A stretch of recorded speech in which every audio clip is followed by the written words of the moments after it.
international keynote speakers who saw the world go into lockdown because of the coronavirus and realized that many people would be scared. Not just speakers or event organizers, but anybody who owned their own business and was wondering what they need to do next to make sure that they could look after their families and still earn money. For 50 days consecutively without missing a single show, Dave and Ernesto shared ideas and tips and tools and techniques. They had a lot of fun, had a lot of jokes, and brought in some of the biggest speakers from the industry to join in.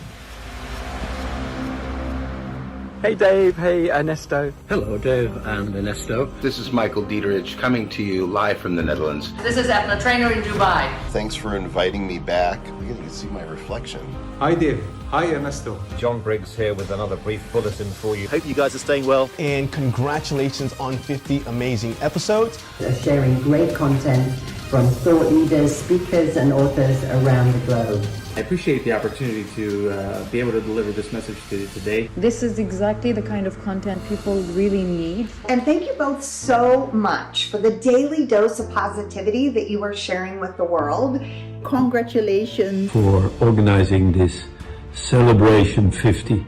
What a fabulous accomplishment. What an incredible show. Thank you for adding value for all of us. Well done. Congratulations on 50 shows.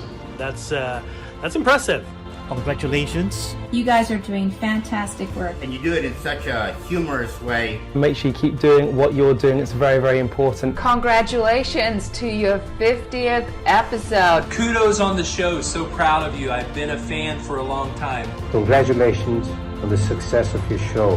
What a great idea. Really nice to see you guys. Last time I seen you guys, it was 5 years ago in speaking in Dubai. I miss you guys. I remember all the great times we had working with businesses in the UAE and Bahrain. Just keep blessing people and keep sharing your gift. Stay safe, and I'll see you around the quad. Thank you all you've been doing. It's been great watching these reports from all over the world. And thank you both for all that you're doing. This is amazing stuff. Giving back during this tough time. You look fantastic. And now, people are starting to come out of their homes. Now it's time to fast forward. Are you ready for the Toilet Paper Diaries Season 2?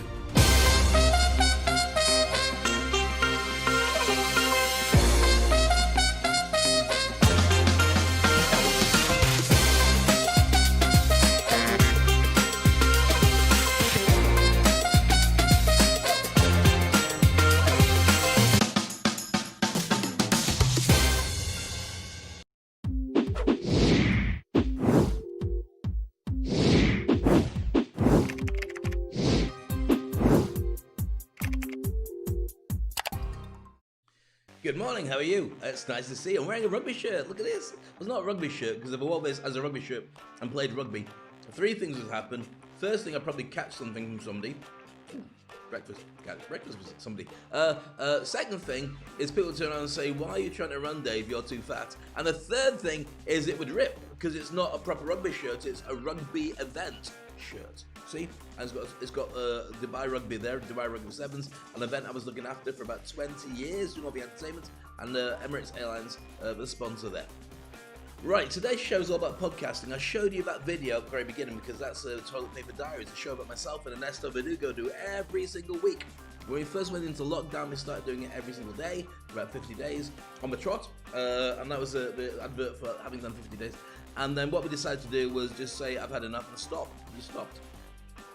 For about a week or so, because Ernesto was going slightly nuts, because he was editing everything. He was just going, oh, the stress. Now he's going, oh, Ernesto, oh, the noise of Ernesto complaining. I didn't do that. It's a me and Ernesto joke. It's not very funny. And so with podcasting, we wanted to do a podcast ages ago. Sorry, by the way, welcome to Speak on Stage. I'm Dave Crane. I'm the host of the show. The show is dedicated to give you lots of opportunities to learn how to grow your business, push your brand, your personal brand, your business brand, connect with lots of potential companies that want to hire your services, and get you out there and teach you a load of stuff all about the new way of doing business, digital business, and stuff that's online and live, and so it goes on. And we broadcast almost every single day live to LinkedIn, to YouTube, to Facebook, and to Periscope into Twitter. And I always say something about Instagram. Connect with me on Instagram. When I do go live on Instagram, which is imminent, then you'll be able to see it there as well. Okay, so Ernesto and I decided to make this show. And we decided to do it because we'd actually planned to do it a long time previously, and we never got around to it. We decided, and we bought the website, I don't even know if it still exists, one called The Dave and Ernie Show. So that was about 4 or 5 years ago, and we decided we were going to do a show all about, I was going to talk about movies, he was going to talk about websites and apps, and they were just going to talk about gossip in between. So we recorded one episode, but the problem was the internet was so bad, even for just recording, most of it was basically which is a noise that's made by the internet, or any noise where you've got lots of static and it wasn't working. I can't remember it. It just didn't work. I think one of us kept disappearing. All the sound levels were all over the place. And we didn't have the technology that we got today. So in the end, after a while, we designed a website, had a really nice picture of the two of us wearing silly hats or something, and we just went right time out. Forget it. Then lockdown happened and we started creating a new web show. And so, in many ways, this show and also the Toilet Paper Diaries are like our babies. I mean, we've got babies. Not got babies, we've got kids.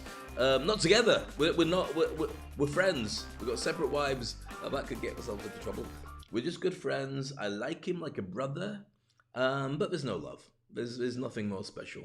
Sorry, Ernesto. I know you've been waiting for me to change that, but there's just... So anyway, in a way, our podcasts and our TV shows are like having babies for us, because you nurture them and you grow. Well, oh, I just realised now, I'm going to get into trouble now, aren't I?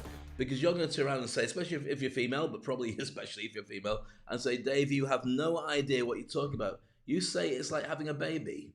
You really think it's like having a baby? So what you're saying now is the very fact that you are, doing a show, and you've got to work on it every day, is the same as actually physically giving birth to a child. So you're saying, in all your stupidity, that waking up and doing a broadcast and going to bed late because you spent a few moments putting together some lists of things is like getting a huge basketball and passing it through a sock, with everybody looking at you and nobody can fix the streams. Is that what you're saying? And the answer is, no, I wasn't saying that. I was just thinking it was just, a challenge. And what I was saying, I was nurturing the show because I cared about it. I wasn't casting aspersions on what it's like to have a baby. And, I mean, I've got a kid, but didn't have the kid because I haven't got the nature didn't give me, and I've got a big fat, so I could have, well, no, you couldn't, and this show started off all wrong, hasn't it? Love your comments, love your thoughts. It is a Friday. Friday is normally a day off in the UAE, so on a Friday, normally most people are fast asleep, but I realised that because we're broadcasting to thousands of people around the world, I wanted to make sure that Friday was a common day when we're doing stuff. What I didn't think about was the fact that maybe my head had gone on a Friday, and so technically I'm kind of all over the place. So here's what we'll do. We'll take a short break. I'm going to have a swig of coffee as my posh IKEA cup. I don't know if it's IKEA, it's probably my daughter's tea set when she was a kid. But I'm only drinking shots of coffee at the moment because I drank too much coffee. Have a coffee, have a smile, and we'll come back and we'll start the show again. Cheers.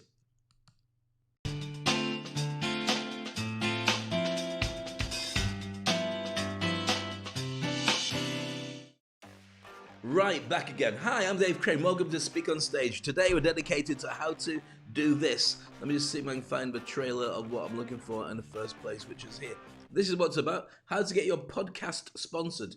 So if you've got a podcast, this is perfect for you. If you haven't got a podcast, then this is perfect for you. Yeah, I know I gave the same answer, but that's what I'm sticking to. If you haven't got a podcast, I'll explain exactly how powerful they can be. To a degree, this isn't about how to start your own podcast, but I will talk about how to start your own podcast later on. I've got some incredible videos for you. You already saw the intro to myself and Ernesto.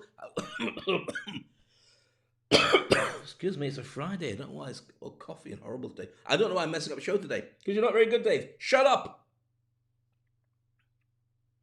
And you make it up as you go along. You don't script it. Shut up!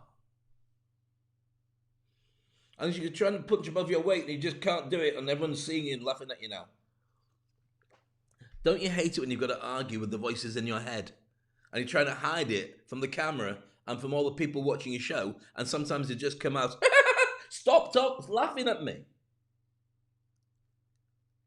So anyway, as I was saying, the podcast system is something that's come along in the last couple of years, maybe 10, 15 years. And Esther and I tried to do it before, it didn't work before, tried to do shows before, didn't try to do anything else.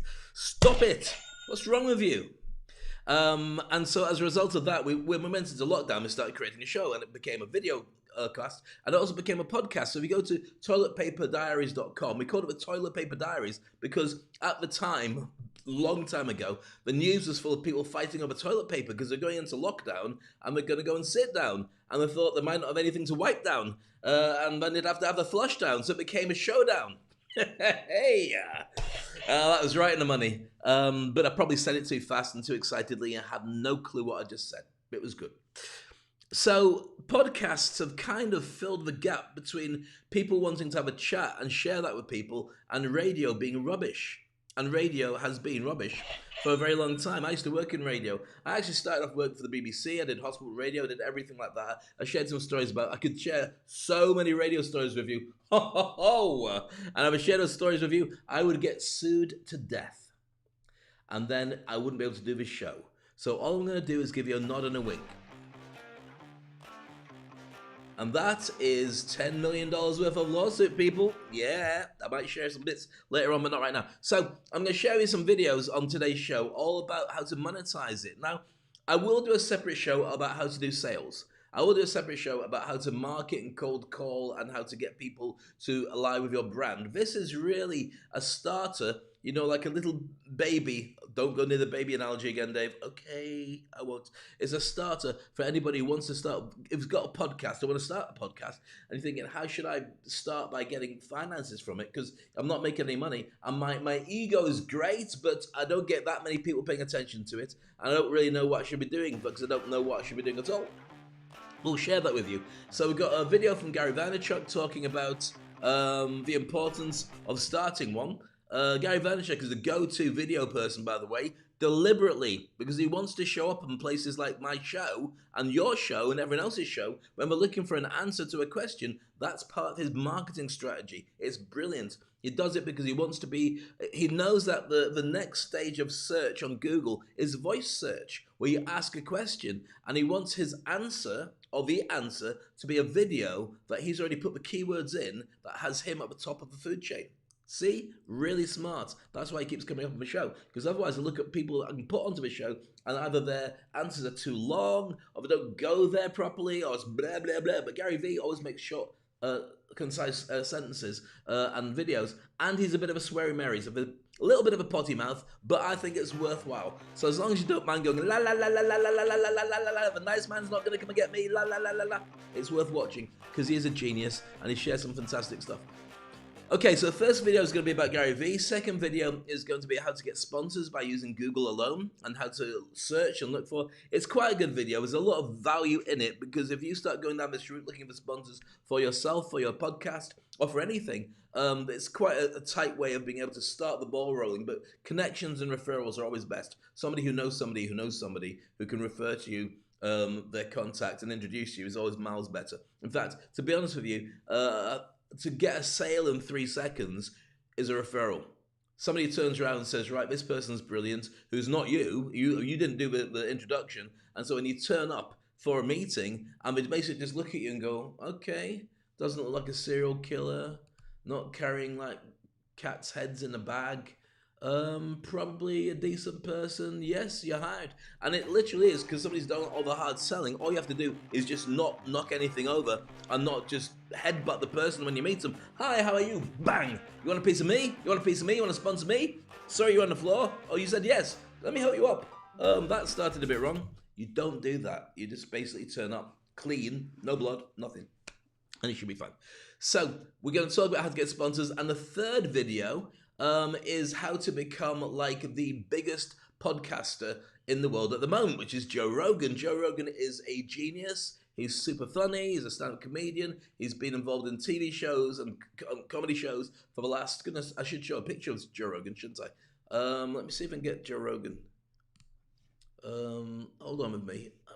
I can't do it. Google him. Google Joe Rogan, and then you'll understand exactly what we're talking about. Otherwise, if I start doing it now, I'll start messing up this broadcast, and you'll get upset, and I'll get upset because it's working really well. And then you'll say, Dave, why did you just leave it alone? I'll say, well, I thought I'd left it alone, but I just started working on something. And you'll just go, right, just next time, line up your show properly. Do the stuff you're meant to do properly. Don't leave it till last minute. If you're going to talk about Joe Rogan, show a video of Joe Rogan on.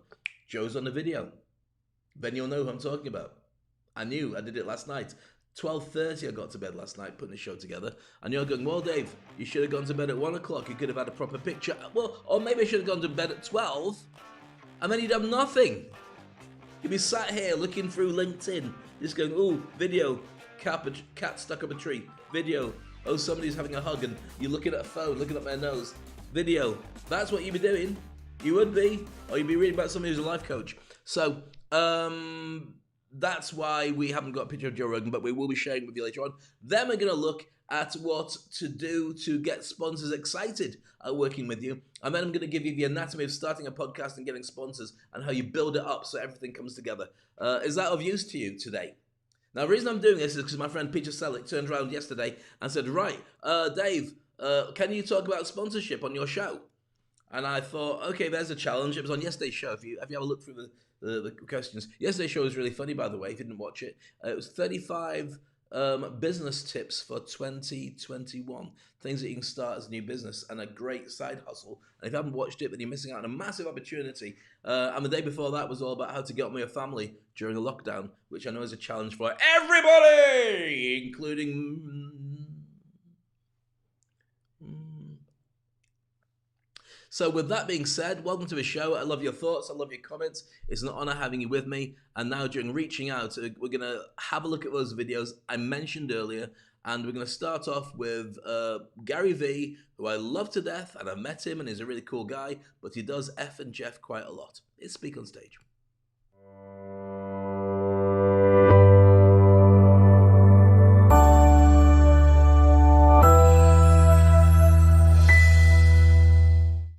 I believe what I just said is as important as knowing how to balance your checkbook.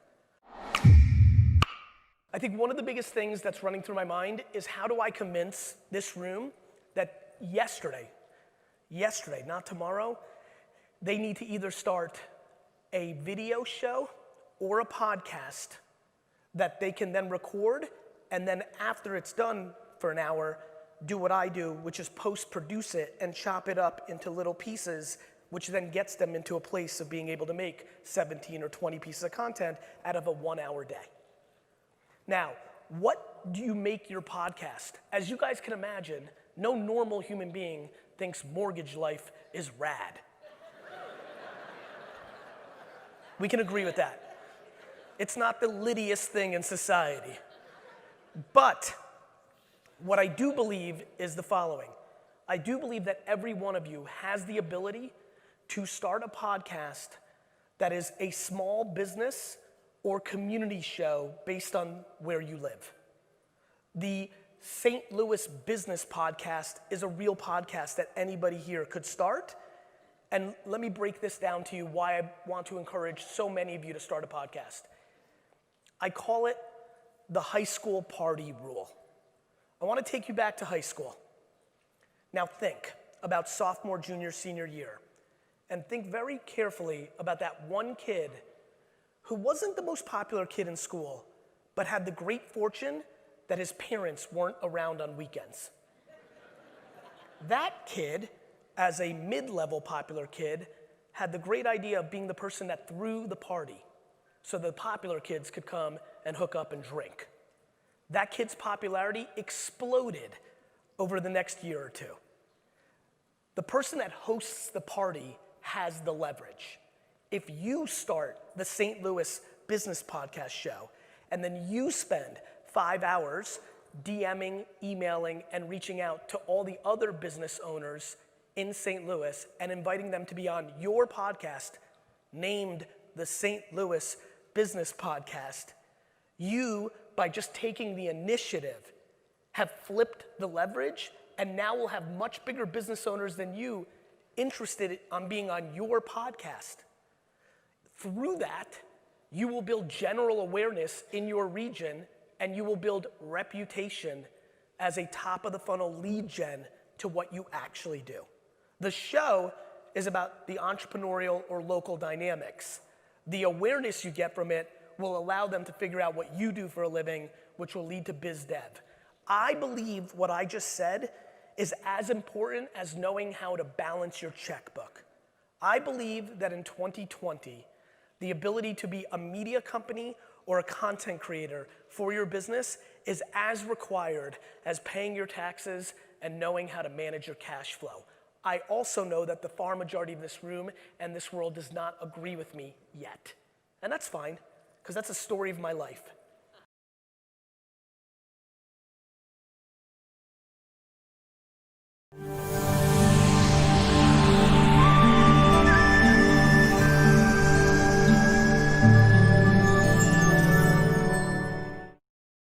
There we are, the incredible Gary V, and I agree with a lot of the stuff he says. Sometimes I disagree with him, but it's always entertaining and he's always out there doing it. And his background, by the way, is he used to do a daily video podcast, video show on YouTube for his parents' wine shop called The Wine Library. And doing it every day and tasting wine and demonstrating it and talking about the stuff he loved, built up an audience that just loved this stuff. And I think that in many ways he was responsible for getting Americans from beer into wine. It's true. And then he took his parents' shop in a year from $4 million in sales up to $30 million of sales. Because every single show he'd say, once you finish this, the wine we've got today is on special offer, go to here, blah, blah, blah, and you can buy it and we'll get it delivered to you. So he had this really good logistics set up for delivering. So it was a really smart way to be able to create that business and do some incredible stuff. So Gary Vaynerchuk's saying there, if you don't have your own business and you don't have your own brand, you will never get it back again. But I really do. I mean, I say this with the Industry Icon program. I've been talking about this with a show now for a long time. If you're just watching the show because you find it entertaining and you like watching me say things that, putting my foot inside my mouth because I say things that are really ridiculous, you're missing out on the money. There's so much opportunity now that there won't be. Right now, there's like $1 billion worth of podcasts. Sponsorship that are bouncing around. That's going to grow bigger and bigger. I worked in radio. For many years. I was a station manager, I was a BBC journalist, I was a presenter, I did loads of big gigs all around the world with big stars and so on. I can tell you now, the thing that was a pain in the butt about radio was the advertising. You're doing your show, you're on a roll, and you realize as well, it's got nothing to do with you and your ability to broadcast. It's all about the fact that you're the gap between the advertising. And so they would get all the preferential treatment. Now, I have no problem with that. That's a business model of a radio station. But what I do think is a challenge is for the listeners, it becomes really, really, really dull. You fast forward past all the adverts if you can do, or you change station. So we try and make them more entertaining. We try and make you more entertaining. But then it became a really messed up business model because as an entertainer, what you find is they dump you. They just play non-stop music and not even have a DJ so they could get more adverts in. And that became more popular than having the DJs. So that way talk radio came along and talk radio turned into podcasting. And now they're kind of finding an equilibrium. For many years, the right people would bring out a podcast of their show without any music on because you couldn't really play music. The music I play on this is copyrighted, and I pay for the copyright. I pay for the license to actually have this music in the background. Wherever I play, whether it's playing music like this, which you already know, which goes really quiet all of a sudden. Why is it going quiet? Well, anyway, that's because it's on there. There you go. So I've got this music here that I paid for. Or this one. When I want to talk about heartfelt things and the way I love you and in all the time we've been together, I didn't realize that you were at least 3 inches taller than me. That every time I came close to you and said how much I loved you, I'd have to stare at your nostrils. And it really freaked me. You look like a double-barreled shotgun, and the love has gone down a little bit. But even so, I myself, watching people with big noses and thinking of you. So you got that as an example. You got this music, which is kind of cool and funky. I don't often play these tunes, but if these crop up like we did with the show, I'll get a copyright message from YouTube saying, "You're playing this music. Have you got the rights to it? We're gonna look at you," and I'll just send it through. And they go, "Okay, fair enough. Anything else?" they'll say, this music, haha. Have you got one for this? And I'll send it through. And then we'll say anything else. And this one you recognize when I start talking about all the different things later on, when we go into our special section on checklists and cheat sheets. So this is one of my favorite ones. It's kind of funky.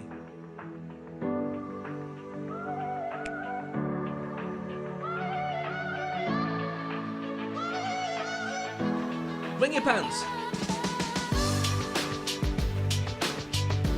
And stop.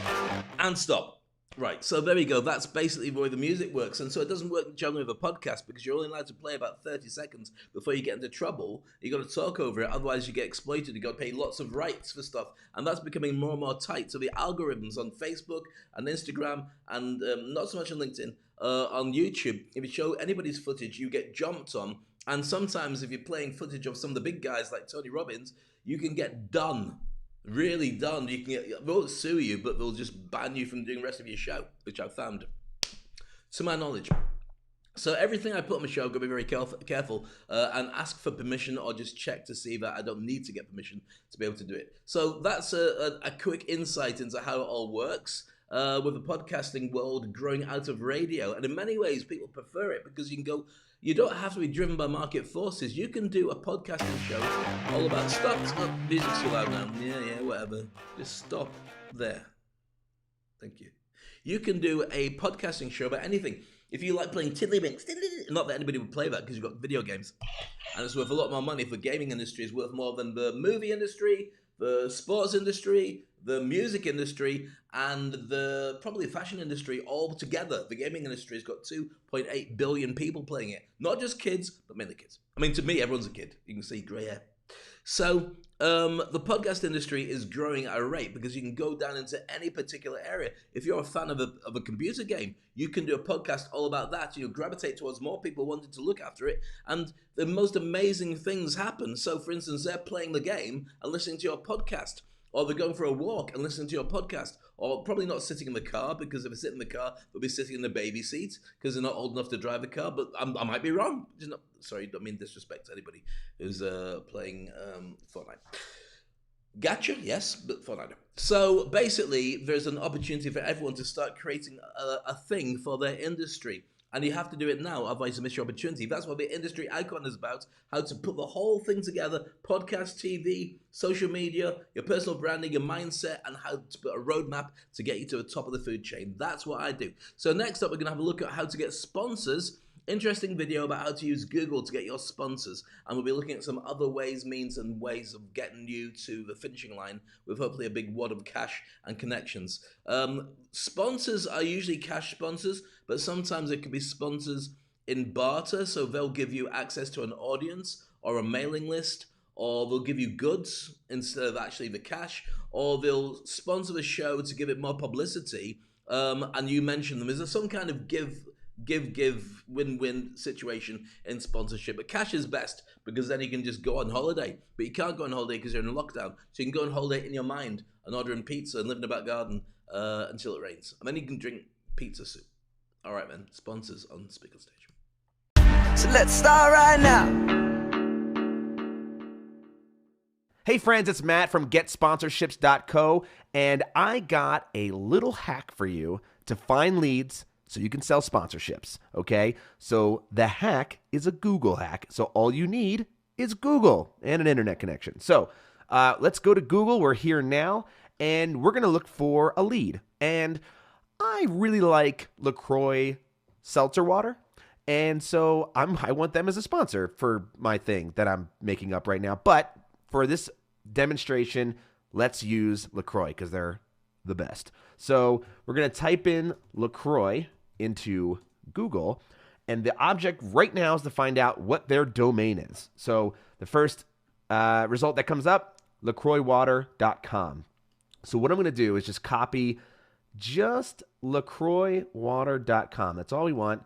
Right click, copy that bad boy, and we're going to go back up into the search, and we're going to enter that, and at the beginning, we're going to add the @ symbol, because chances are, if we're looking for an email address, okay, and we want to find out, we know that their email address will probably be the domain name of the company, so @lacroixwater.com would be the end of their email. And then what I do is I just put a space and I just type the word email because usually they're associated. So let's hit enter and let's see what we come up with. Now, at this point, all you have to do is look in the descriptions in these little gray area underneath each result.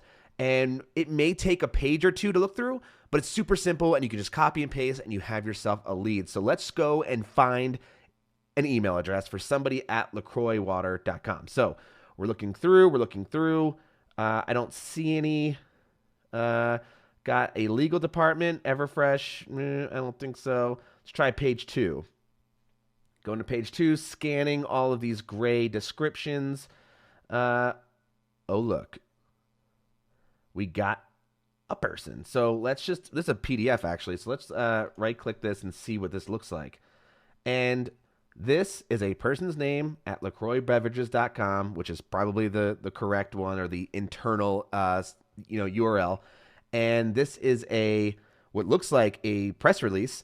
And so this person would be an awesome contact because they're probably in the marketing department. So there's the email address, and that's the simple hack. And you can just keep doing this over and over again. You just pick a name or pick a company that you want to go after.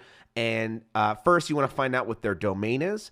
And then you want to type in the @ symbol, their domain, and then space and the word email. And that's really it. And you can really find a lot. I use this hack all the time to find leads on all of my websites. So good luck. Hope you like the hack. And if you have any questions, please go to getsponsorships.co. Thanks. Bye-bye.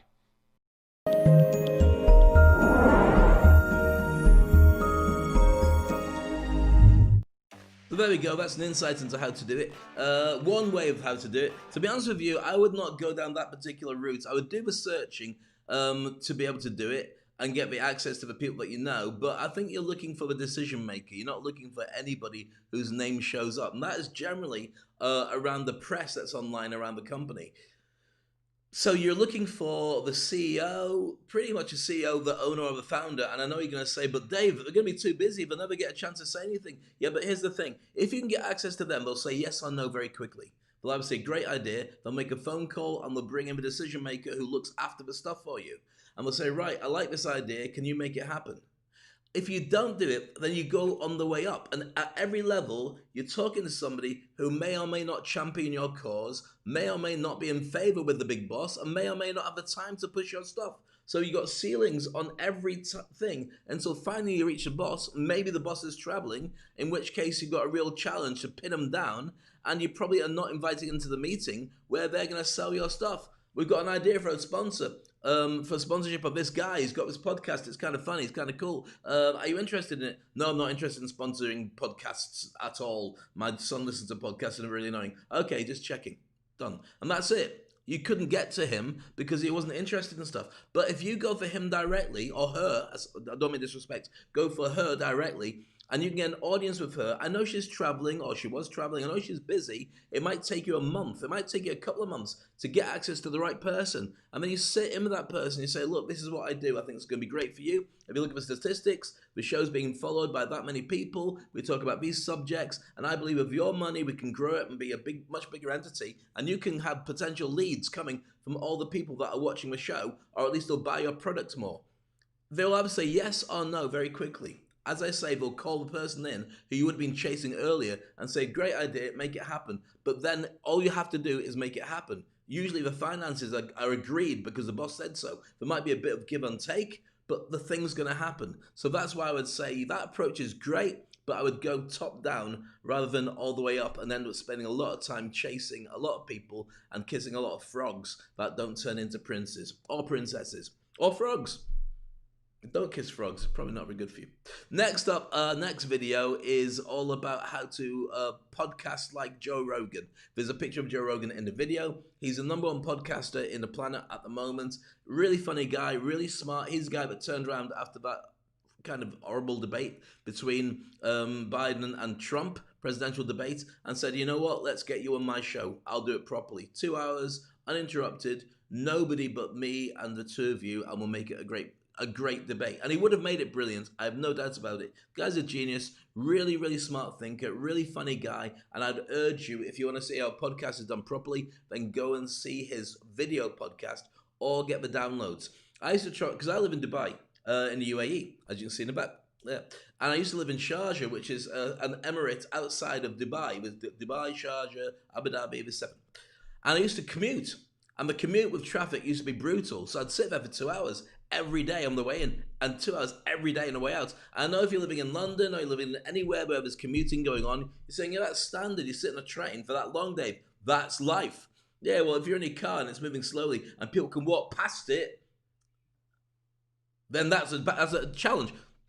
So what I used to do is listen to Joe Rogan every day. So I'd listen to a podcast on the way in and a podcast on the way out, and it was great company, and I loved it, and it was fantastic. So I'd recommend you do that. So next up, let's look at why Joe Rogan has 190 million podcasts every single month downloaded, right? And also, I believe he sold it to the Sirius network. His show's been sold for $100 million. How do you get to that stage to be like Joe Rogan? Let's find out next on Speak on Stage.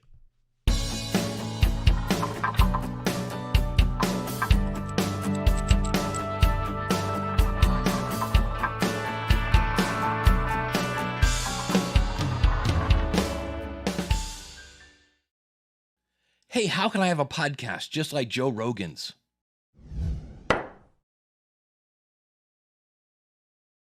Hey, I'm Dave Jackson from the schoolofpodcasting.com, answering that question. How do I get a podcast just like Joe Rogan? Well, I want to give you a little behind the scenes. Joe started his career in 1988. That's 1988 in Boston. He moved to LA 6 years later, and he actually starred in some TV shows. He starred in Hardball. He starred in News Radio. I think that's the first time I saw him. But realize that's 6 years after he started. In 1997, he got involved with the Ultimate Fighting Championship as a color commentator. That's 9 years after he started.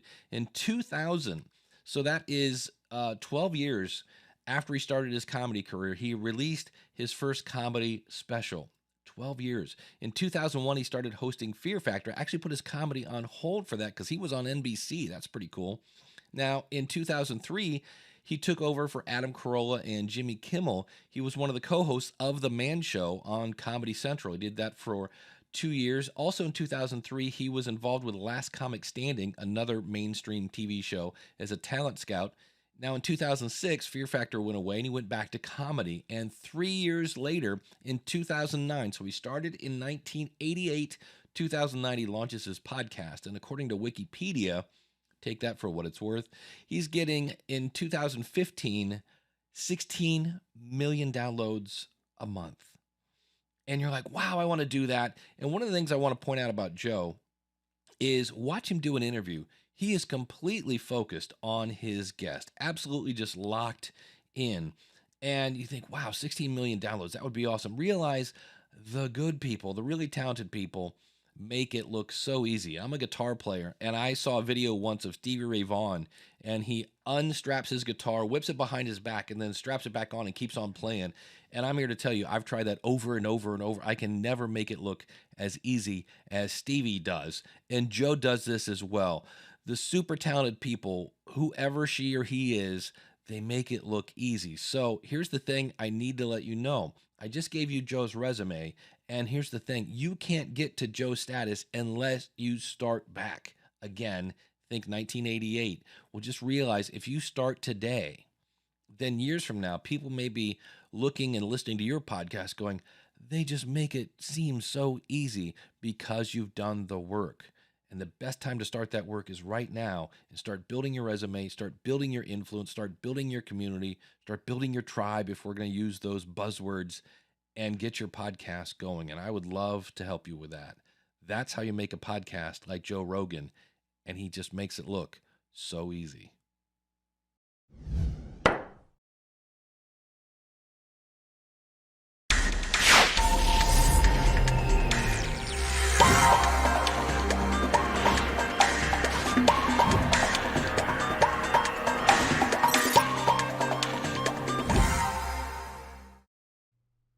So there you go, everything you need to know about Joe Rogan, worth watching. Joe Rogan is brilliant.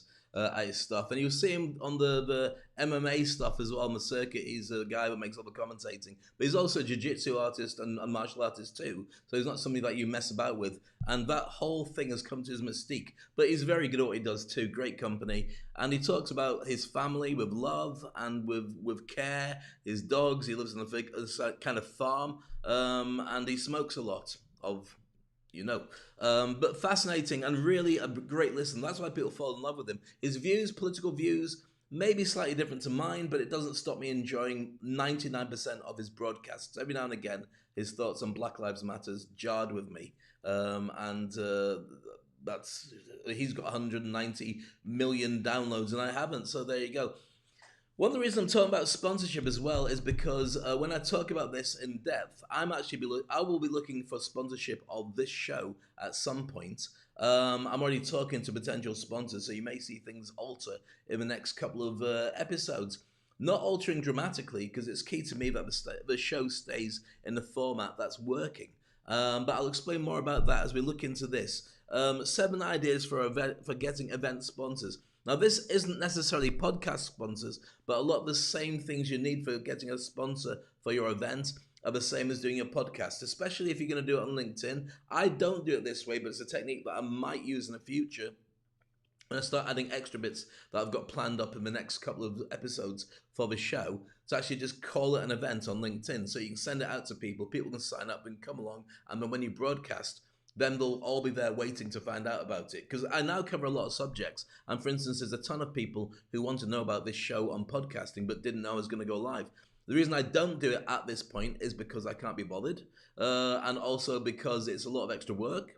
And also because of the above. And I like to go out at certain times. I'm going to broadcast for you live between, say, 10:30, maybe about 11 and 12. That's normally the average. But I don't want to think I have to be ready at exactly 11:45, because sometimes my wife calls me over and says, can you do this? Or my daughters ask me a question, or the dogs need petting, or whatever it is. So by having it a little bit flexible, I might not be as precise, but I don't think I'm ready to hand over that precision yet.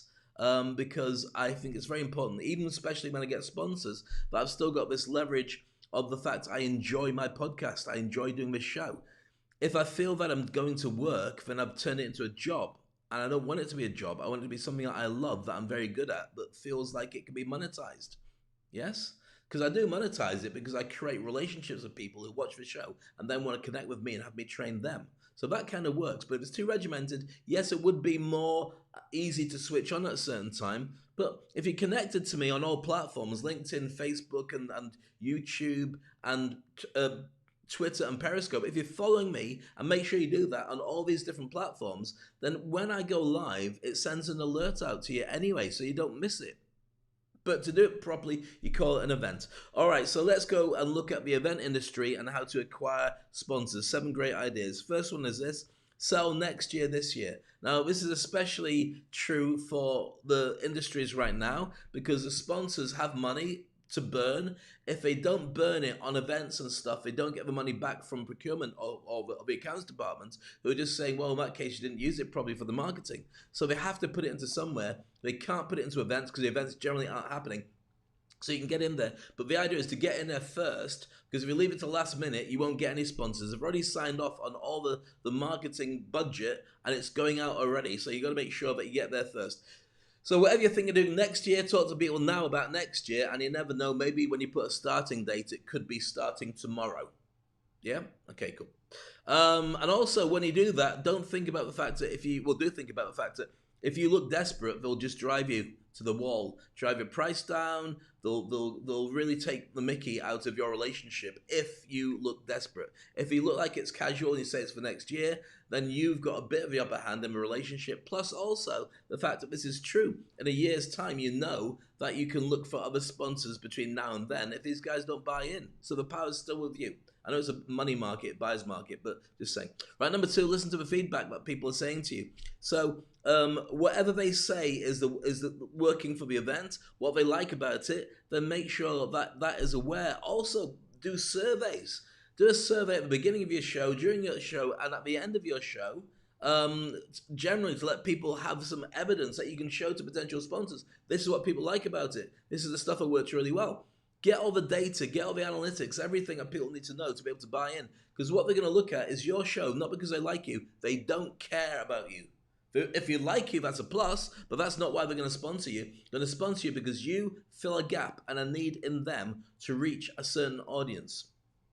And if they don't sponsor you, they have to do it themselves. And they don't know how, and they're too busy, and maybe the budget that they spend on all that other stuff doesn't justify that now looking for a broadcaster to join them. So you're solving a problem of that headache of creating content to an audience that they want to reach, that they don't have to do all the heavy lifting themselves. Number 3, build packages with a sponsors in mind. When you put your show together, think about what people would want to sponsor. You'll notice that with this, I now have certain sections of my show. I've got the deep dive where we look into stuff and I show you this from the phone.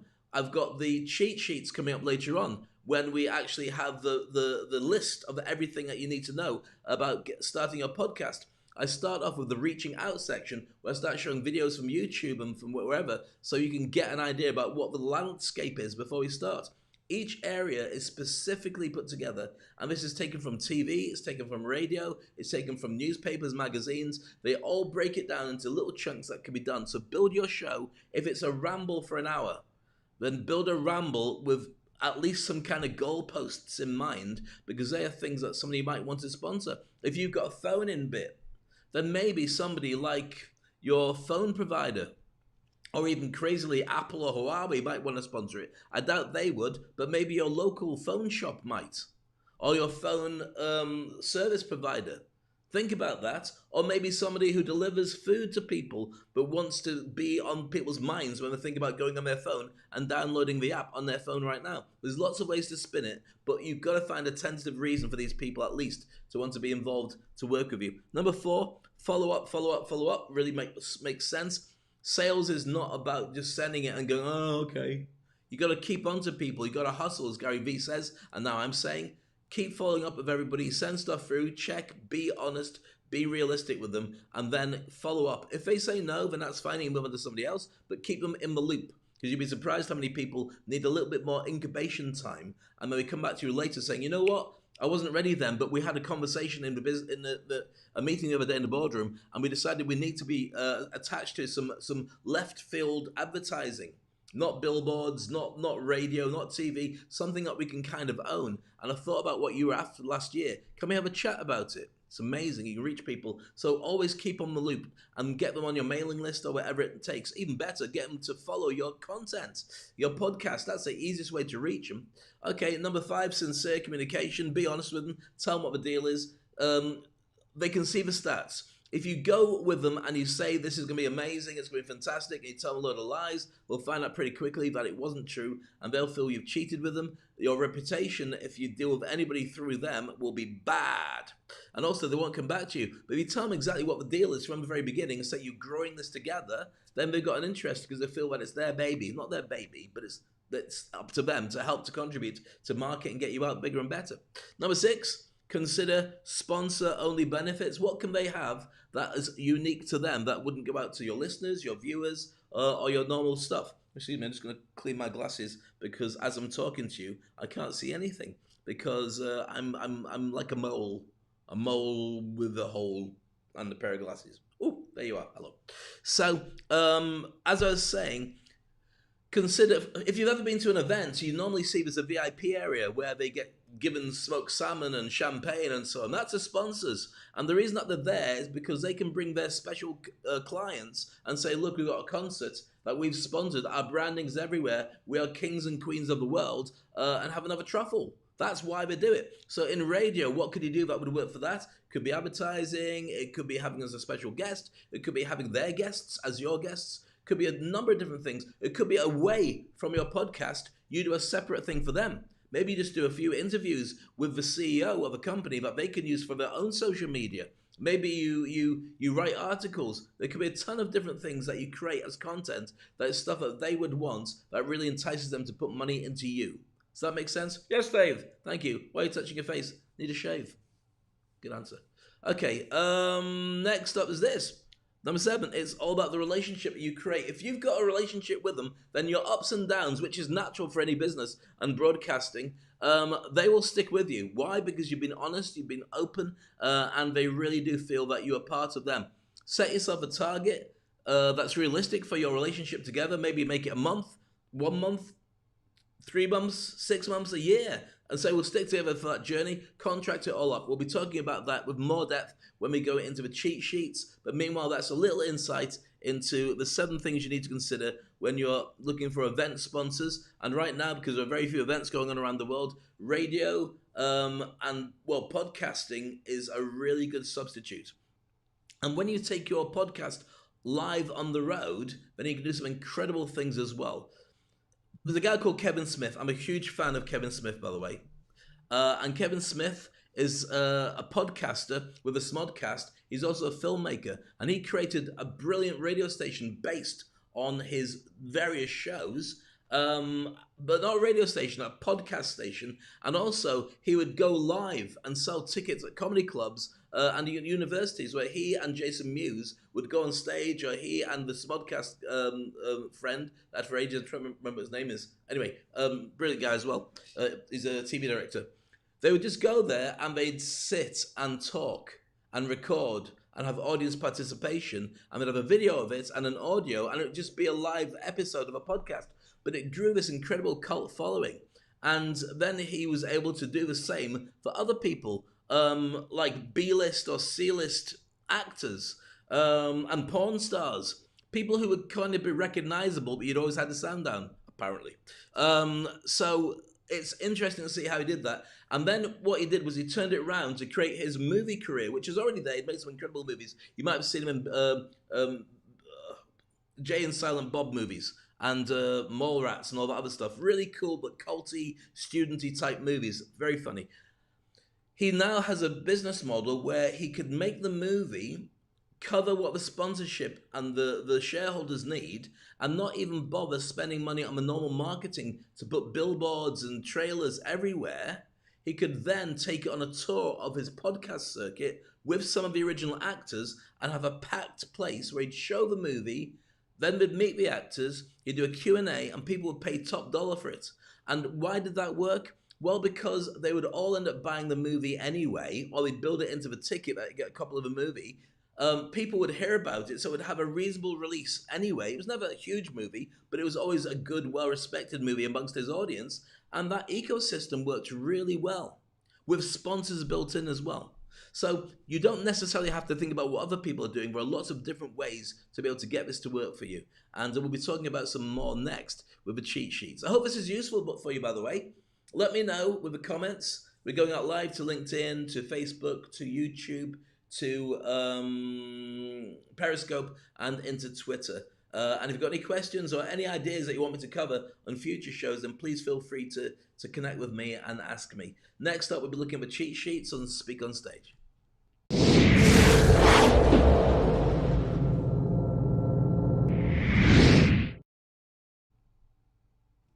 And there we are, back again. Oh, Dave, could have imagined. You look good in that shirt. I know I do. Yeah, thank you for saying it. You don't think so? You're just patronizing me, aren't you? Yeah, you are patronizing me. I can tell by the look in your eyes. So today's show is all about how to get your podcast sponsored. It could be your video podcast. It could be your posts. But there's a lot of different ideas which I think will be useful for you. I'll turn the music down slightly, but I do like this music. Trip hop. That's enough of a good thing. Don't give people too much, they get excited. But I do like it myself. Okay, so we're going to be looking into how to get yourself sponsored. There are a number of different things to go into this, and you will want to make notes. If you haven't got a podcast at this stage, don't worry about it. Hopefully you'll be thinking about starting one, and it doesn't matter whether you're a hairdresser, or you make sandwiches, or you collect bins, or whatever it is that you do. You might have some really nice pottery collection. Or maybe you get cartoon characters like this. I'm Groot. There we go. That's my new child. And the batteries are run out, so I can't press any button. No, it's not really a child. It would be hideous if it was my child. It's just we bought this for Maya for Christmas a couple of years ago, and she grew out of it. Who could have thought? So I kept it. Don't judge me! In fact, if you're going to judge me, then you should have a close-up of it. Look at that. I'm Groot. That's me. I didn't move my... Look, I'm Groot. I'm Groot. I'm Groot. I'm Groot. Did you see my mouth move then? I'm Groot. I'm Groot. I'm Groot. Anyway, it's pathetic. I know I should grow out of it. Do you know that Vin Diesel, who plays Groot in all the Marvel movies, is paid something like $50 million for doing that? All he does is just voice I am Groot a number of different ways. All it ever says is I am Groot, or we are Groot once, but I won't spoil that for you. And he gets paid crazy money just for doing that. I remember when I was reading about them making the Marvel movies, and he said it was going to play one character, and it was Groot, and all he says is I'm Groot, and it's not even going to be him on screen. Everybody laughed and went, oh wow. You could imagine Vin Diesel, because he's almost like a superhero anyway, being some proper character, but he ends up being one of the most favorite ones in the Marvel universe, which makes a lot of sense. All right, first thing is this. Get your personal branding up to speed, your social media, social proof, evidence of your expertise and how good you are at doing stuff, and your track record of success. I'm serious about this. People are going to work with you. They're going to look who you are. If you aren't anybody, then we're going to go, this is a nobody. Why am I spending my money on that? Now, if you haven't got a reputation and you haven't been doing stuff for a while, then start doing stuff. It doesn't mean that you have to be necessarily, filmed with all these big stars. That's not what we're looking for. We're looking for commitment and evidence that you are into the stuff that you're talking about. So if you can turn around and say, I'm doing a thing all about media, and I used to run this magazine at school when I was a kid, and then I worked for these magazines and newspapers part-time, and I did this thing, then that's evidence about who you are. But you need it to be found by people who can find you without necessarily talking to you, because they will be sharing that stuff with other decision makers before they invest in you. All right, next thing, concentrate on your vehicle. Your vehicle is your show. What's the name of your show? Serving which audience? Fixing what problem? And how often are you going to broadcast? Let's take that and break it down into more. Okay? So first of all, your vehicle is what you're traveling within. This is my vehicle. This is SpeakOnstage. I created this to help promote my website and my training people to speak. The name was very simple. The Toilet Paper Diaries with Ernesto was very simple. It does what it says on the tin. It shows quite clearly that we're sitting on a toilet and we write a diary. It doesn't at all. It was just something different, but it's a cool name. Then you've got to be able to think about who would be interested in your stuff, who's going to be brought to you by your stuff, and then what's your frequency? How often is your show going to go out? Every week, every day, twice a day, updates, or when a special event comes along that you need to cover for people? It depends on your audience. Thinking about it like social media posting. How often should you post on social media? Well, the simple answer is, how often should you tell somebody that you love them? Once a day, once a month, however many times. That's kind of what you need to do for your audience with doing a podcast and getting your content out. But don't overstay your welcome. Just find out where they are, when they are, and of course, when they want to be reached. You can do it so there's too much content going out, and it can also hijack your day job, because then you don't do anything else and you're not getting a return on investment. It's worthwhile dialing it up when you find you've got more of an audience that's buying into it. And until then, you should really consider just slowing it down. Maybe once a week is good. For me, with my learning curve during a lockdown, I wanted to make sure this show got up to speed in a very short amount of time. And today is number 59. Tomorrow will be 60 shows almost on the trot, because I wanted to make sure that when I start doing a show like this, I'm completely in control. I'm not just making it up as I go along. See? Makes sense. All right. Number 3 is this one. In fact, probably showing another one here. Video blog to start. Now, here's what I do with this show. I start off with a video blog, as you can see. If you watch it as a video, hopefully I'm entertaining enough. And, well, hey, and you haven't seen this for a while. This little friend here. And lots of things like that. And sometimes I show you the King of Wakanda. There you go. And that's T'Challa. And also, yesterday I was unboxing, like Ryan, where I unboxed. I know what you're going to think now. You're going to say, Dave, what did you unbox there? What is this? What plug is this? I'm going to say to you, it's not a plug. It's actually a boxing thing. I've got this, look, I bought this yesterday, right? Boxing, it's finger boxing, right? I'll just take one glove out because I'm not going to spend too long on it. The idea is, there's a game where, as a stress toy, you can box and you can score points. You probably score points whether you can hit the reds or hit the bottom. I don't know. I've not read it. I said I'd read it yesterday. I mean, I didn't read it in the end, so I've got to apologize, but I have a life, so I didn't care enough to bother. Did I lie? Yeah. A little bit. So, get your video, which is what I'm making now, which hopefully is worthwhile watching, not just me staring at a camera. Hello, I'm Dave. Can you see up my nose? You can get the audio from your video and turn that into a podcast, but you've got to be very aware as you do speak that you've got to have lots of interesting things to keep the podcast going. If you're showing too many visual things like, look at that, hey, look at that, Now I've got to describe it now. That's my stress toy I'm showing of you. And I'll go, that's the money. Oh yes, that's the money, honey, right? I'm sure I can talk about that because on a podcast it would work out so people go, oh, okay, that kind of makes sense. Then you can get the audio and you can get it transcribed. You can get artificial intelligence websites and bots and pods and things and apps to be able to take the wording from your podcast and turn that into a blog. Now, if you're doing an hour, that's a rather large blog, but you can do it on subjects. Today, we're talking about podcasting. I could take this section I'm doing right now alone and get it transcribed, so it'd be a really good input for a blog or a website or an article or a PDF to break it down. And then you can do individual posts, as Gary Vee was saying at the very beginning, where you chop it all up. And literally, if I'm doing an hour's worth of content, and right now I've probably done about an hour's worth of content, then that means that you could break it down to maybe 30, 40 posts easily, and then put them across lots of different social media. Okay, next, road test the name. Basically, the way I've found to do it is to make sure it does what it says on the tin. Whatever you say your show is, effectively should be what it is. So for this, Speak on Stage, I talk about branding, I talk about speaking, I talk about marketing, I talk about promoting yourself, I talk about getting yourself out there, because then when you do get yourself out there, you can speak on stage. It's very simple, a very simple message, and so people can look at it and know more or less where we're coming from. If you look at something that like Monty Python's Flying Circus made no sense whatsoever, but that's why it was successful, because it made no sense whatsoever. So people loved it because of that. But if you try to sell it nowadays, it'd be very difficult unless people knew exactly what it was. Okay, so road test the name, buy the domain. So I've got SpeakOnstage.com. We bought the ToiletPaperDiaries.com.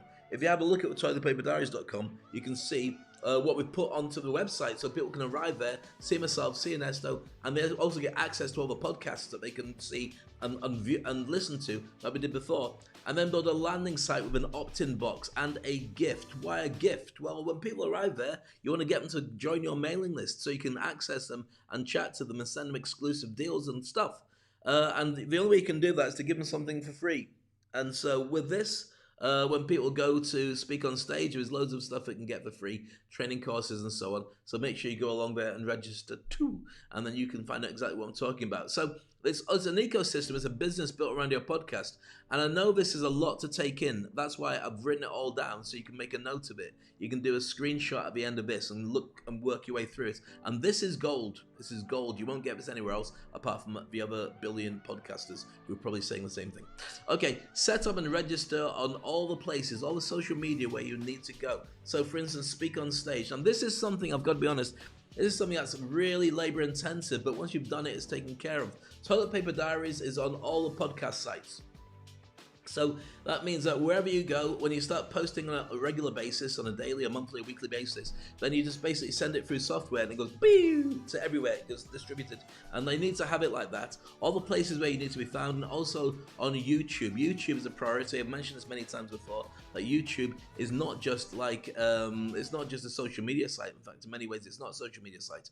YouTube is like having a video library in your garden. So long after the stuff that you've posted has disappeared from all the other social media, it will stay on YouTube longer, so it's worthwhile staying around for that and making sure that you've got your YouTube channel that you build up. And it's only small views you get at first until you get 1,000 viewers, and then you reach, I think it's about 44,000 hours worth per year. And the year is a rolling year, so it's like a year from today, and tomorrow will be a year from today, and the day after will be a year from the today, but into day after. So it's the year moves, but you've got to be able to do it in that time for them to promote you, because they see you as relevant, and they also see you as somebody who's doing really well, so they want to get you out there and get you out. So make sure that you've done your YouTube homework as well.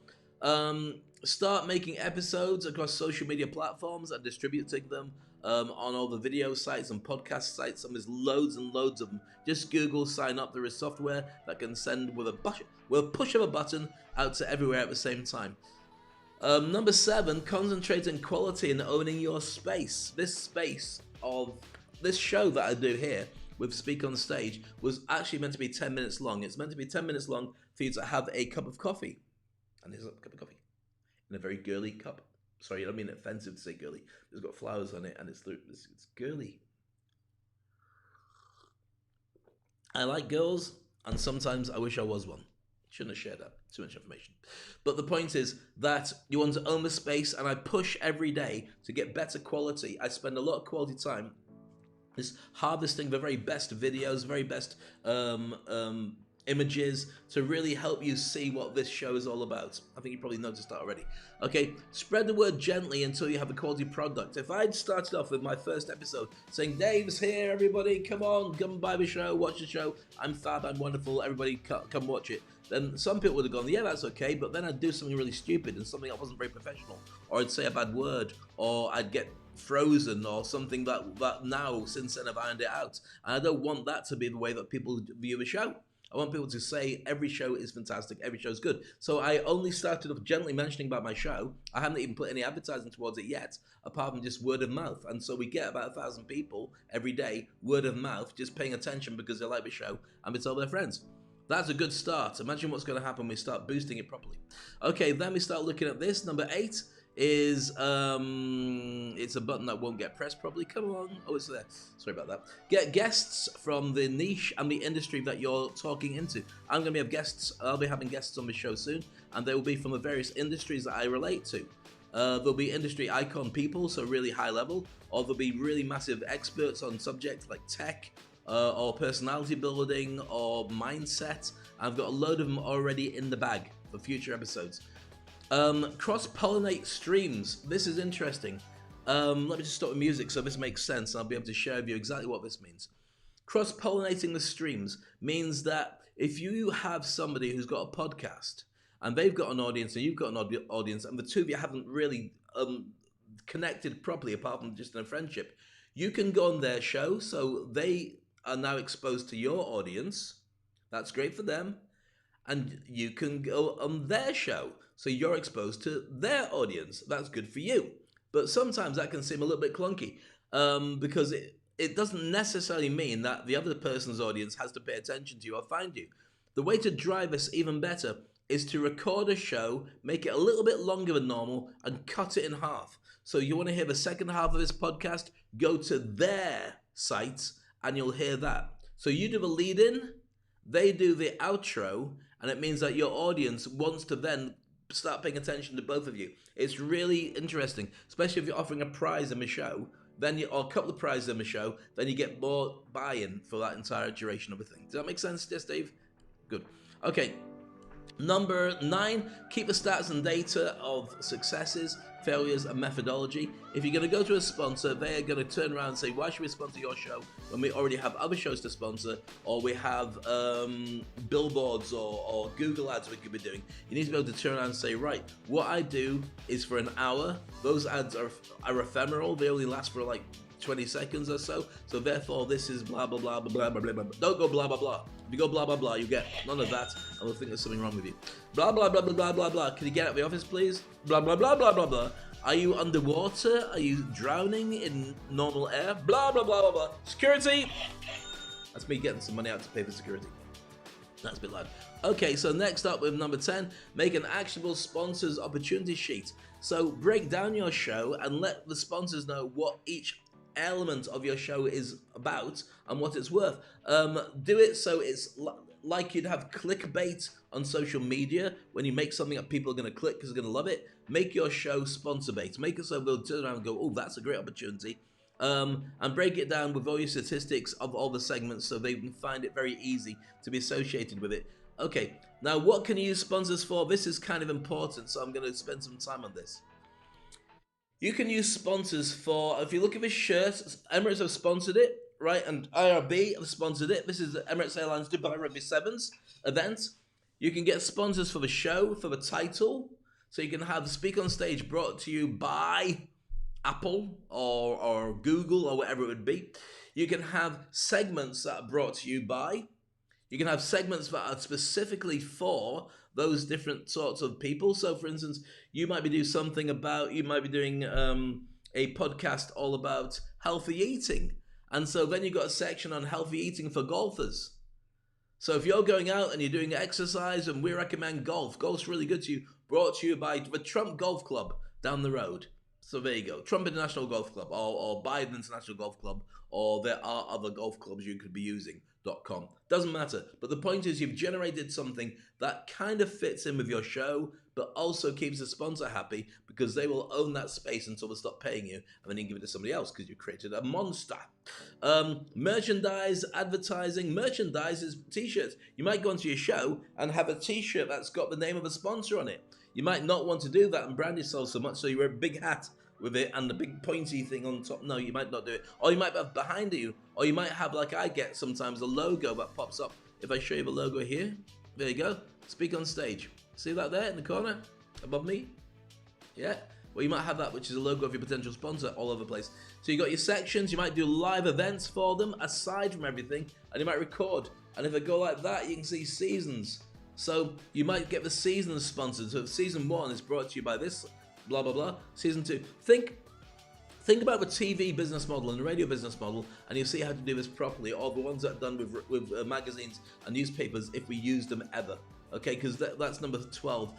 They've already been done. You don't have to invent the shape of the wheel, and the opportunity is massive. You're not looking for the cost of the printing press or the broadcasting license or all the rest of that stuff. You're looking for somebody to put some money into your show so you can pocket it and boost the advertising. That's what you're really looking to do, to make a wage from what you love. So it doesn't have to be huge. You're not paying for a ton of staff, you're paying for you. So think about the sponsorship. It doesn't have to be one person, it could be several, all putting together something that looks like a wage. So you don't have to go to work anymore, you can do this forever. Make sense? Yes, Dave. Thank you. All right, number 3, set up a trial period and expected outcomes.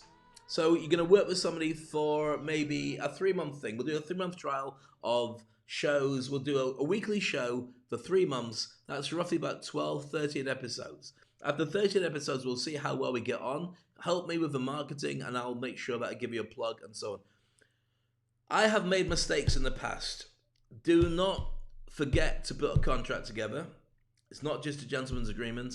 And do not forget. Make sure you put a proper contract together, and make sure you've got a start and ending on it. If you don't do that, because by and large, most sponsors get involved in it and then they go off to their day job.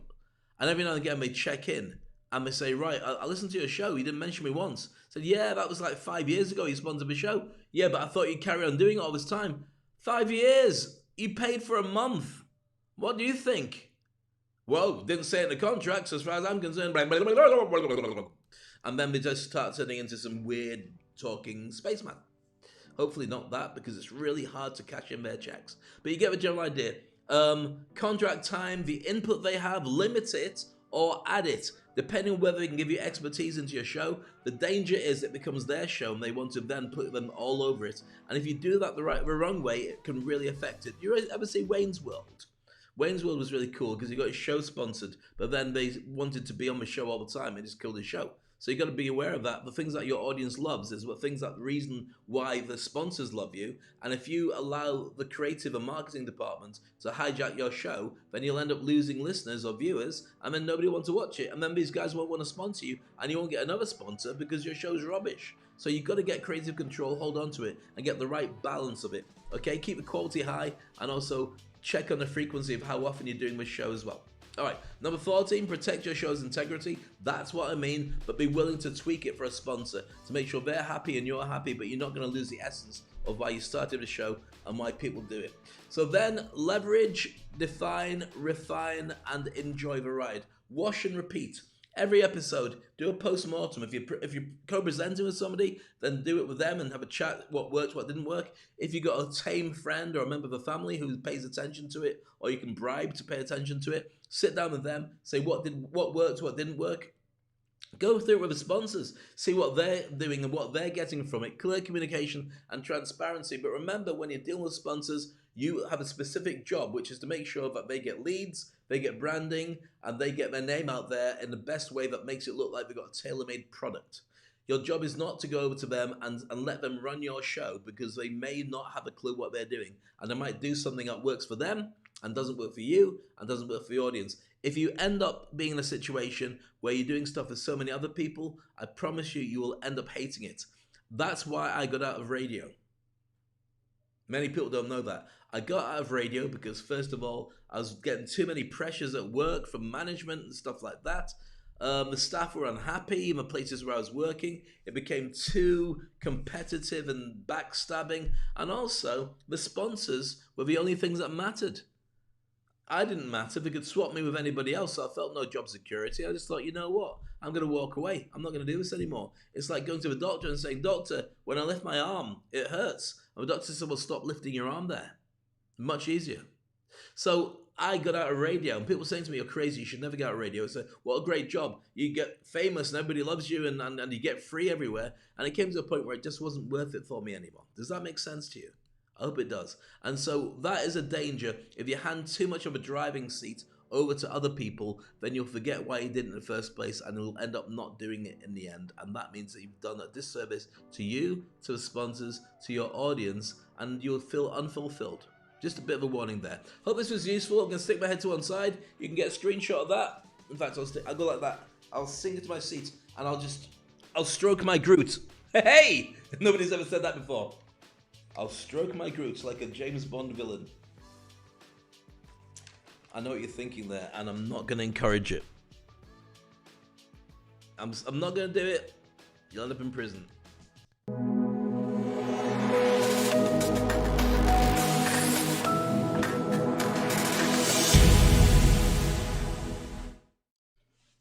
So the Industry Icon program has been created to be able to allow you to promote yourself, get yourself to the top of the food chain as a speaker, as a personal brand related to the stuff that you do for a living, and to get people to appreciate who you are and associate with you. We can create a TV show, we can work on your branding, we can work on your pods, your posts, your signature. In fact, right now with most of my clients, coaching clients, we're working on their signature talk. And you wondering what a signature talk is?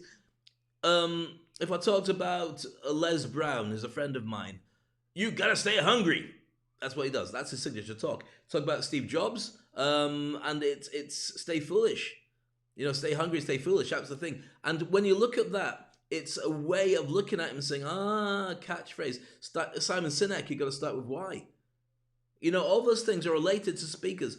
Mine is simple, jump and grow wings on the way down. And it took a long process, which myself and my brother from another mother, Ernesto Verdugo, worked on to find out what my signature is. And the signature takes a long time. It's like, if you've ever been to the Guinness factory in Ireland, in Dublin, it's about 3 floors. And you walk in from the main door, and you've got all this machinery and all this stuff, and the hops and barley and stuff and sugar and everything, and these things swirling around and things going boom, boom, boom, popping and all sorts. And basically, there's guys with white coats on who are turning around, checking it and temperature and all the rest of it, and then throwing a load of stuff out, pouring some more water on, goes to the next bit, and it goes up 3 floors. And then at the very end of it, when you go to the actual little bar at the end, there's an empty glass. It's not. This is just my gold squeeze toy bar. Stress. Not stressed today. And in that glass, in fact, we'll do it with a glass. There you go. My glass of IA, which is Malay for water. It's great water. You never used to say that, did you? It just says water, but that is great water. How do you know, Dave? I don't know. It's just water. So you wait at the end of it, and they pour a tiny bit of Guinness, and wait until it settles, and another bit of Guinness. And wait till it settles, and then another bit, and you'll go, give me the Guinness. They go, you can't have your Guinness yet, you've got to wait. Wait, it's not ready yet. And you've just seen the whole brewing process go around and up the floors and all the rest of it. And then finally you get this, we'll do it about 3/4 of a pint, and you'll taste it. And you'll understand why it's so important to go through that process. At any point you could have drunk something and it would have been like, or it would have been, but when you get to the end, you realize why it's so important. That's what we do with the Industry Icon program. We find your signature talk. So I can go on stage at any point now. I can do a show like this based on jump and grow wings on the way down. And I can either show you evidence, or I can talk about your life. I can talk about anything from 30 seconds as an elevator pitch to 3 hours as a training session to, a residential for 3 days based on jump and grow wings on the way down, which is all about taking calculated risks, because that's my signature talk. That's my signature theme. That's what I embody as a catchphrase. You need to find what yours is. And it's fascinating, the process, because when you start working on it, you go, that's what it is, and it's not. Then you go, that's what it is. No, it's not. It's like peeling the layers off an onion until you end up with this pint of Guinness, which is your catchphrase, not hey, I'm a pint of Guinness, but it's something that's so you that then when the industry hears it or anybody hears it, your audience, they resonate with you and they want more from you because they know exactly what it does on the tin. That's what your podcast should be as well. The podcast for me, maybe if it wasn't Speak on Stage, would be Jump and Grow Wings on the Way Down.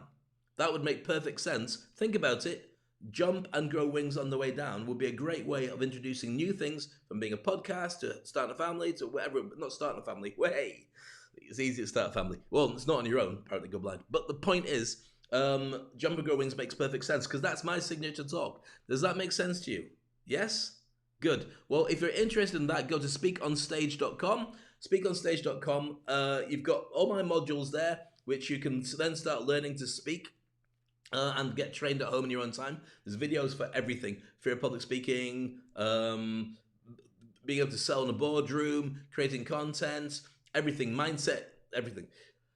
Then look for where it says industry icon. Click on that and you can set up a 10-minute chat with me, okay? It'll be a one-to-one chat on Zoom and we'll see how suitable you are for the industry icon program. I'm not helping people get jobs. Don't say, I've got no job, because that's not going to work for us. There's better people than me to help you to get a job. And I don't think you should ever get a job. I think you should create a side hustle that you love and turn that into your job, which is longer and harder to do, but it's just so fulfilling. And then we can set something up that we work together. If that makes sense to you, then just get on to Speak on Stage, press that button, and let's start doing business together.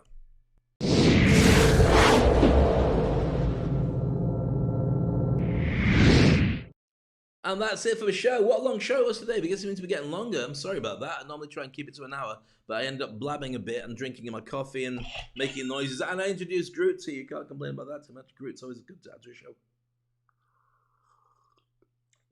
Why did you do that? Because I didn't want my glasses to steam up. Imagine.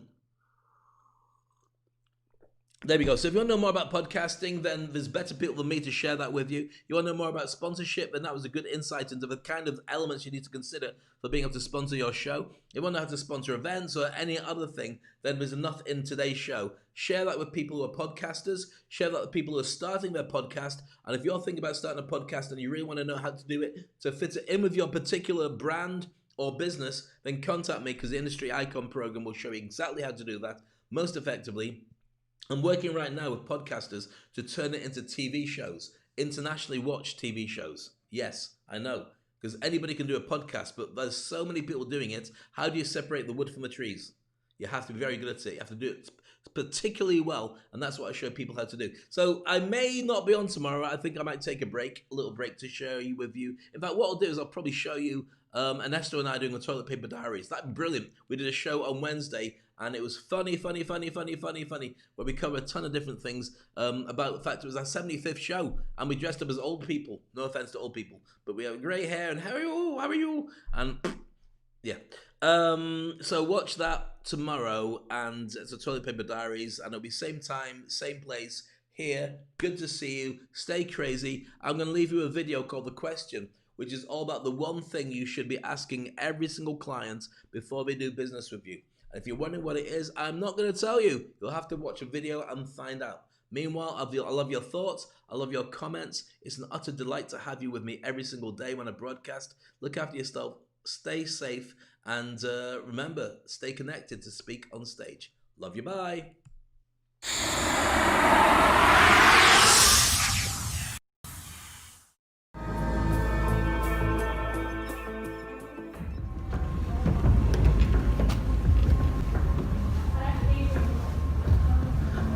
Let me share with you a secret that will change your life. Doesn't matter which business you're in. If you're in events, if you're in banking, if you're in catering, or if you're in people, it's all the same thing you need to know. There's a question you need to ask from every single person, from their point of view before they do business with you. And here's the question: what's in it for me? The truth is, what's in it for them is all that matters. All the things you're going to do, all the things you're going to sell, all the ideas, the shiny objects, the way you commit, the way they work with you. If you don't think about what's in it for them, you're wasting your time. Because you know how many people care about you? Zero. Doesn't mean they don't like you. Doesn't mean they want you not to have success. But what it does mean is they're going to have to understand how that transaction works, how that relationship works, and why it is that you're going to be the person that delivers for them better than anybody else. And if you don't prove it to them by giving them what they want, then they won't have what's in it for them, and they won't want to work with you. So when you have a room full of potential clients and an opportunity to sell what it is that you've got for them, you're wasting your time unless you ask that question, what's in it for them? And when they tell you what it is, that is what you sell. That's how you build your tribe. That's how you build your success. Otherwise, this room full of the chairs and the tables, and when you turn around you can see the projector, and you see the screen, and you see the microphones, and you see the people mean nothing. Without that question, what's in it for them, you have got an empty room.